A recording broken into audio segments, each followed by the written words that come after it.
வணக்கம் சொந்தங்களே.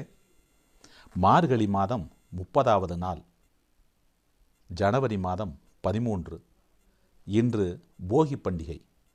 காப்பு கட்டுதல், அதாவது வீட்டில் இருக்கக்கூடிய பழையன கழிதலும் புதியன புகுதலும் என்று பழைய பொருட்களை எல்லாம் தீ வைத்து கொளித்துவிட்டு வீடை சுத்தம் செய்து இன்று நாம் காப்புக்கட்டு என்ற போகி பண்டிகையை கொண்டாடுகிறோம். நாளை செவ்வாய்க்கிழமை ஜனவரி மாதம் 14ஆம் தேதி தைப்பொங்கலாக கொண்டாடுகின்றோம். சூரிய பகவானுக்கு பொங்கலிட்டு பொங்கல் கொண்டாடுகின்றோம்.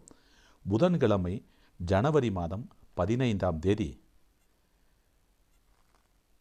மாட்டுப்பொங்கல் கொண்டாடுகிறோம். ஜனவரி மாதம் 16ஆம் தேதி வியாழக்கிழமை நாம் உழவர் தினத்தை கொண்டாடவிருக்கிறோம். இந்த 2025 நமக்கு திங்கள் செவ்வாய் புதன் வியாழன் என்று பொங்கல் திருநாள், தமிழர் திருநாளாம் பொங்கல் திருநாள் ஒரு அருமையான நாட்களிலே வந்திருக்கிறது. அனைவரது வாழ்க்கையிலும் செல்வம் கொழித்து செழித்து சீரும் சிறப்புமாக உடல் ஆரோக்கியத்தோடு வாழ்ந்து நல்லபடியாக வாழ்ந்திட உங்கள் அனைவருக்கும் பொங்கல் நல்வாழ்த்துக்களை தெரிவித்துக் கொள்கிறேன். வணக்கம்.